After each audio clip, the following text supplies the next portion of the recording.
Today is International Day of People with Disabilities, and I'm here today joined by David McKay, our Disability and Inclusion Officer, Louise Burke from Sport Ireland, and Lorna Danaher from Energia.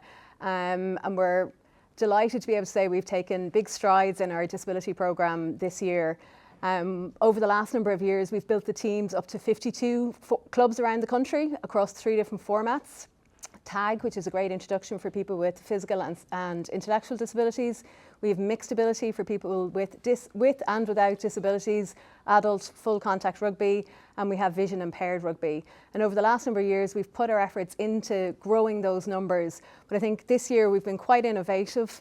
And David, you've put a lot of time and effort into building some of those programmes just to make it a much more an inclusive environment for all. Do you tell us a little bit about that and the projects you've been working on this year? Yeah, I suppose one of the big projects we worked on is looking at the education side of things. So we worked with the Middletown Centre of Autism and looking at the educational piece. We've done 5 weeks of specific autism training for coaches, and that was for coaches that are in mainstream and then going into our more inclusion teams as well. As well as that, we've also partnered with Hidden Disability Sunflower Scheme. So that was one of the big ones that even if you come to one of our stadiums, you'll see the Sunflower Initiative, and something so subtle that an individual can wear a sunflower lanyard and have that extra support and assistance if they need it.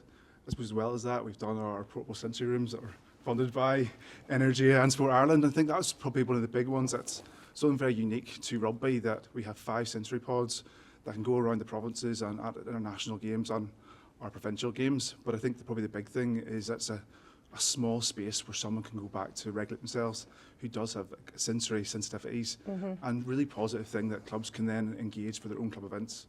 So those ideas of not just getting people on the pitch, but also making the environment much more accessible and inclusive. And we had Sport Ireland at the launch of the sensory rooms, which was fantastic. Louise, Sport Ireland must be delighted when they see those kind of, you see the applications and you see the words on paper, but you must be delighted when you see some of those projects come to life, and it brings, I suppose, the national sports policy to life as well.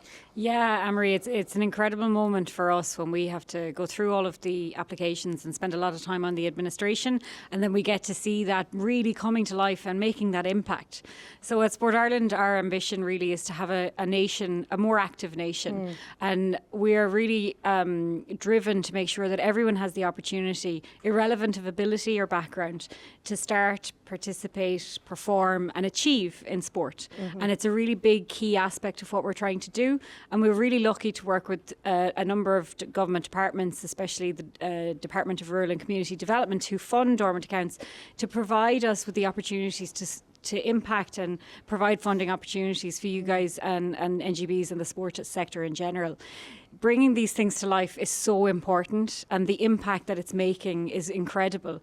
We've put a real push on in the last couple of years to focus specifically around people of disadvantage and people with disabilities, and we're really trying to ensure that everyone has that opportunity to take part and be part of this wonderful environment that we get to have the privilege of working in. Yeah, and you mentioned that impact piece. I mean, we would put our efforts into that opportunity in the first place and having accessibility to your local rugby club, and we're aware that there's still some places in the country that you may have to travel quite a distance to get access to rugby, but we're working on that.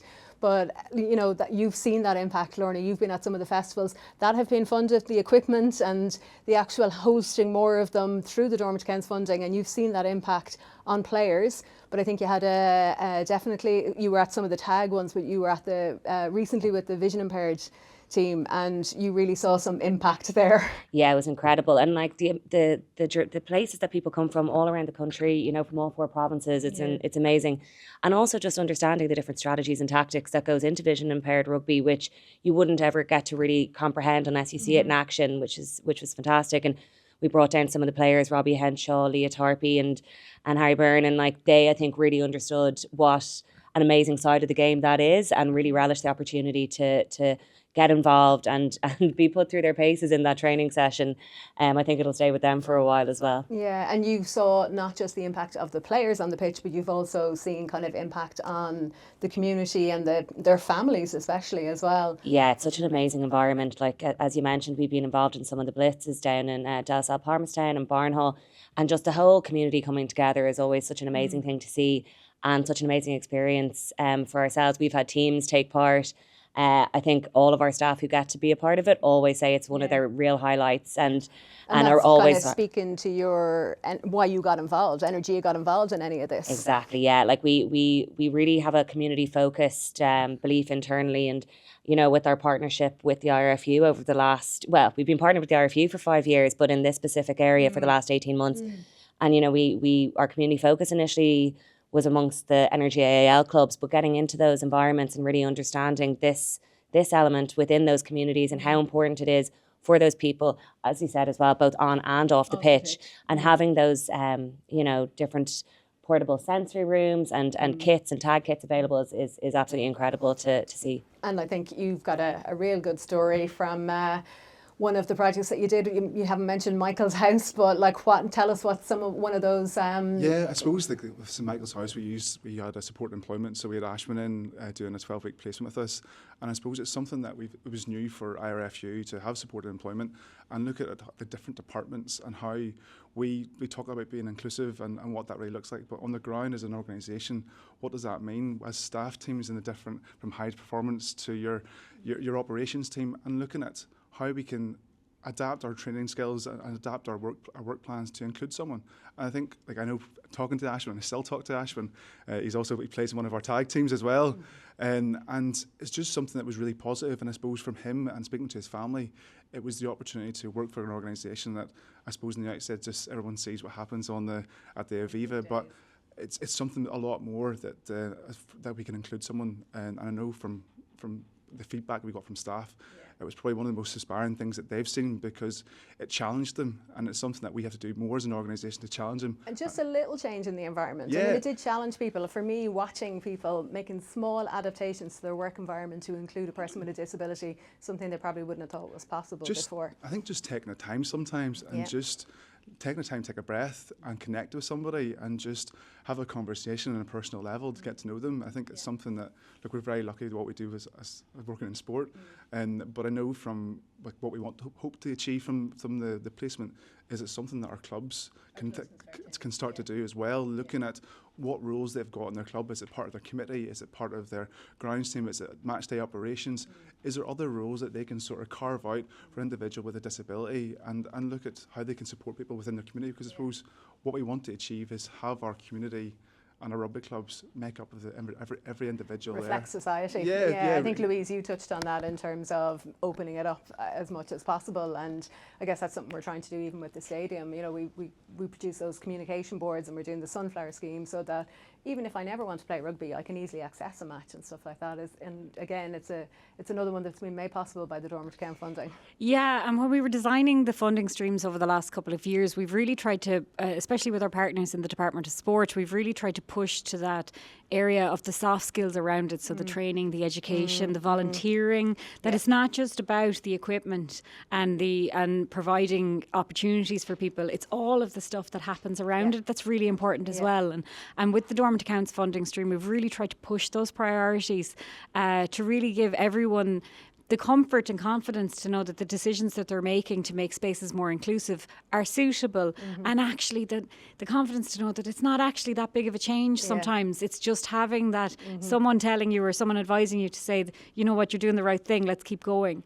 And one of the great things that we've been doing, especially, and the IRFU are really good at working with partners to hear that voice of the person with disability.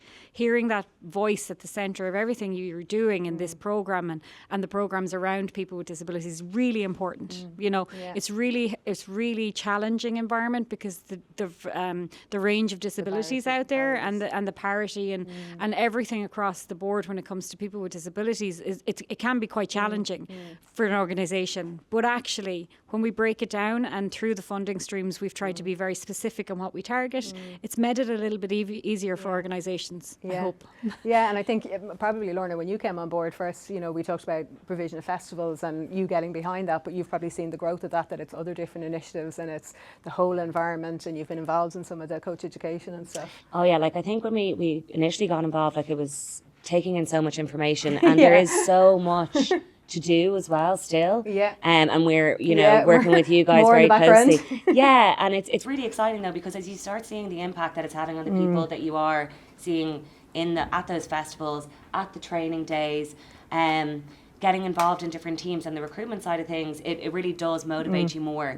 And I think we had done a piece with like a few of the teams in Northern Ireland, and just looking back, some of the quotes that came out of it was that they felt that sport let them be them. And that's the big thing. Like, you know, they get on the pitch, they get to just have great crack, and the volunteers, the family members, they also just get to have the best crack. Like, there's nobody without a smile on their face at the end of the day.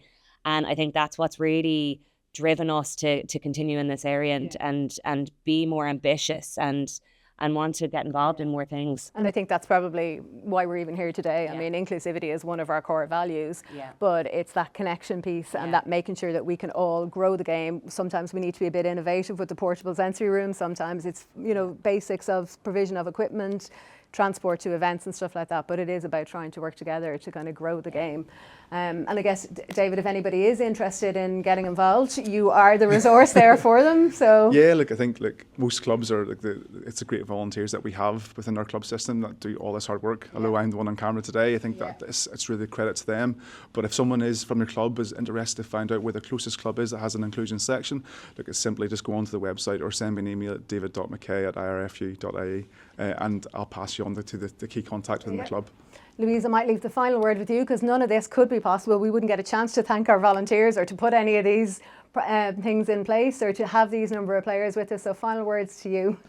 I just think the work that's going on, especially through the Dormant Accounts funding stream, is just so important for what we're doing in society, for sport, and the impact of social change is going to be quite significant over the coming years.